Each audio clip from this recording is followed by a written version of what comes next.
کہ ایک لاجواب انسان، ہمارے نزدیک بہت ہی محبوب انسان کی صفتیں جاننا چاہتے ہو؟ ایسا انسان ہم کو بہت محبوب ہے، ایسا بندہ مجھے بہت محبوب ہے. کون؟ امن هو قانت آناء الليل ساجدا وقائما يحذر الآخرة ويرجو رحمت ربه. رات میں وہ عبادت کرتا ہے، رات کی گھڑیوں میں آناء اللیل ساجدا سجدہ کرتا ہے، قائما کھڑا رہتا ہے، تہجد پڑھتا ہے. یعنی تہجد کیا ہے؟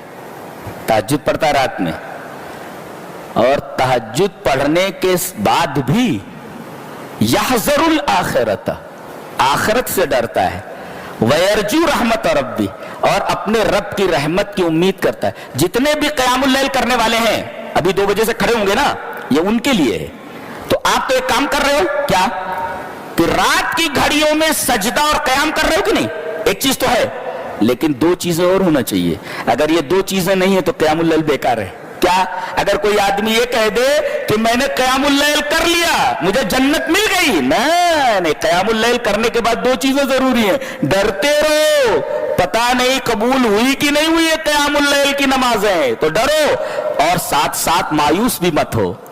اللہ کی رحمت سے امید ہے کہ قیام اللیل اللہ یہ قبول کر لے گا. یہ لہذا ناز بھی مت کرو اور مایوس بھی مت ہو. تو قیام اللیل کے ساتھ ساتھ یہ 2 چیزیں ہونا ضروری ہے، ورنہ یہ قیام اللیل بالکل بیکار ہے. اور کہا گیا علم والے اور بے علم دونوں برابر نہیں ہو سکتے. یہ علم کا تذکرہ کیوں ہے؟ اس لیے کہ اگر آدمی کے پاس علم نہ ہو تو کبھی بھی قیام اللیل نہیں کرے گا.